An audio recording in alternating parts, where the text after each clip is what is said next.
AI-171, a story of warning signs and unheeded alarms. On June 12, 2025, at precisely 1:30 p.m., Air India flight AI-171, a Boeing 787 Dreamliner, rolled out from the loading bay at Sardar Vallabhbhai Patel International Airport in Ahmedabad.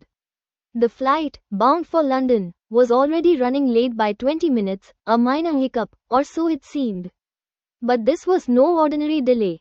This plane, with a troubled history, was about to become the centerpiece of one of the most catastrophic aviation disasters in recent memory. A plane with a past.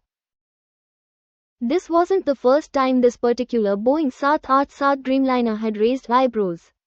4 years earlier, in November 2021, it was en route from London to Hyderabad when a fuel leak forced an emergency landing in Turkey. The incident was a red flag, one of many in the plane's checkered history. From cracked windshields to overheating batteries, this aircraft had a laundry list of issues. Just hours before its fateful flight, a passenger named Akash Vatsa noticed something odd during a Delhi to Ahmedabad leg. The wing flaps were moving erratically, the air conditioning was barely functional, and the in-flight entertainment system was completely dead. He recorded a video, later shared on social media, lamenting, "Nothing is working. Not the AC, not the entertainment system, nothing at all."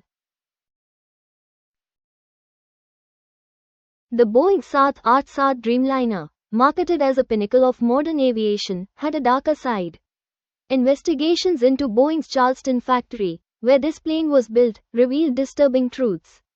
Workers admitted to cutting corners, installing substandard parts, and leaving metal debris inside the aircraft.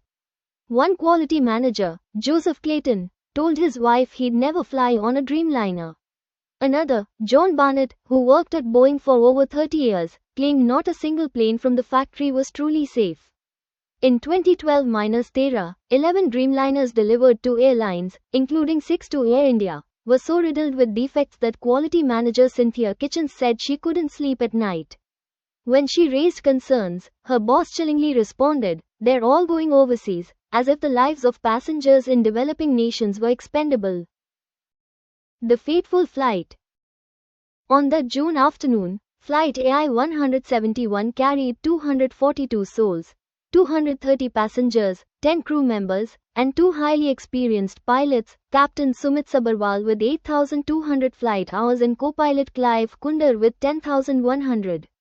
The plane underwent refueling at 12:20 p.m., taking 42 minutes, longer than the usual 30 to 35 minutes, though DGCA officials later dismissed this as routine for max payload flight. At 1:34 p.m., air traffic control cleared the plane for takeoff. By 1:38:24, all pre-flight checks were complete, and the Dreamliner thundered down runway 23. No warnings, no requests for runway changes or flap adjustments. The weather was clear, visibility good, and the temperature, while high, was within operational limits. But something went horribly wrong. At 1:38:55, as the plane climbed to 625 feet, it stalled. A 17-year-old boy named Aryan, filming from a nearby residential area to show his friends how planes take off, captured a chilling detail: the landing gear hadn't retracted. Seconds later, the pilots radioed air traffic control, "Thrust not achieved. Mayday, mayday, contact was lost." At 1:39:13, just 34 seconds after takeoff, the plane plummeted into Meghnani Nagar, crashing into a hostel at BJ Medical College, 1.5 kilometers from the airport. The impact ignited a fire, engulfing the hostel where 35 students were eating lunch. Chaos erupted as students jumped from windows, some from the second and third floors, to escape the inferno. Witnesses described a deafening explosion, like an earthquake, followed by thick smoke and scattered debris. Miraculously, one passenger survived, Vishwas Kumar Ramesh, a British citizen seated at emergency exit 11A. He recounted how the plane's right side hit the ground, giving him a fleeting chance to escape through the exit. The left side, blocked by a wall, trapped everyone else. Official casualty figures are pending, but estimates suggest over 270 lives were lost, making this one of the deadliest Dreamliner crashes in history. Piecing together the puzzle.